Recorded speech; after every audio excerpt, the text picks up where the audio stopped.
Rambut palsu yang biasa kita nampak dekat kedai cenderahati, rambut palsu tu lebih ke arah lebih sintetik dan bukan yang asli lah. Kalau rambut palsu yang asli ni, di original ni, diperbuat daripada rambut manusia dan harganya sangatlah mahal berbanding dengan rambut sintetik. Untuk membuat rambut palsu ni, biasanya rambut manusia akan dibeli lah daripada manusia. Dalam proses jual beli ni akan ada 2 atau 3 pihak. Okay? Pihak yang pertama adalah pihak pemilik rambut yang nak jual rambut. Pihak kedua adalah orang yang beli rambut tu dan proses rambut tu menjadi rambut palsu.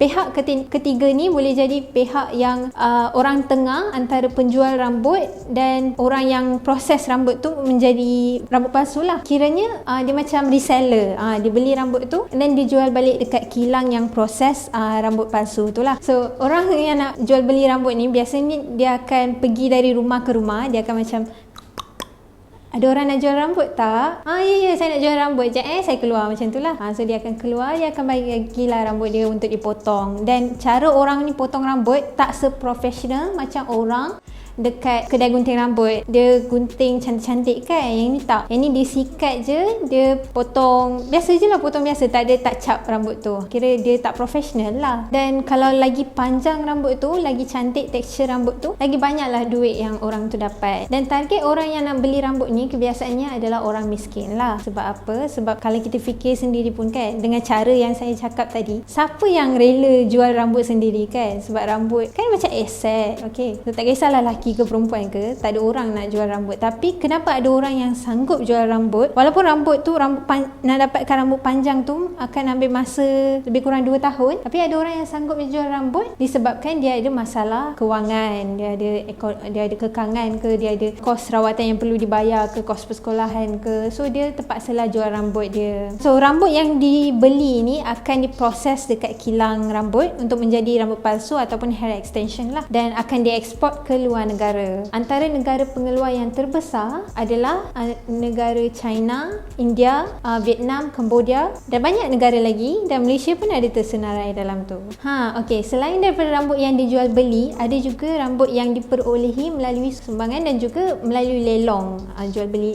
Jualan lelong. Okey. Melalui sumbangan ni biasanya macam pesakit kanser, biasanya dia akan sumbangkan rambut dia. Di negara India ada satu kuil ini, nama kuil tu Kuil Venkateswara. Dekat kuil itu, penganut Hindu akan melakukan upacara penyembahan. So salah satu ritual penyembahan mereka ni adalah cukur rambut, proses cukur rambut. So mereka akan cukur rambut, dan rambut yang diperolehi melalui proses cukur rambut ni akan dijual, akan dilelong dengan harga yang sangat tinggi. Sebab apa? Sebab rambut ni berada dalam klasifikasi Remy hair, bukan Remy hair.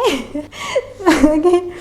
Remy hair. Okay, so Remy hair maksudnya rambut yang virgin lah. Kiranya dia punya kualiti sangat tinggi. Cuticle, iaitu bahagian lapisan luar rambut tu masih ada. Kira kalau buat rambut palsu guna rambut ni, kira memang berkualiti dan tahan lama lah. Sebab tu rambut ni dijual dengan harga yang sangat tinggi. Pada tahun 2019, dicatatkan bahawa sebanyak 157 tan rambut dijual dengan harga 1.6 million American dollar. Banyak tu.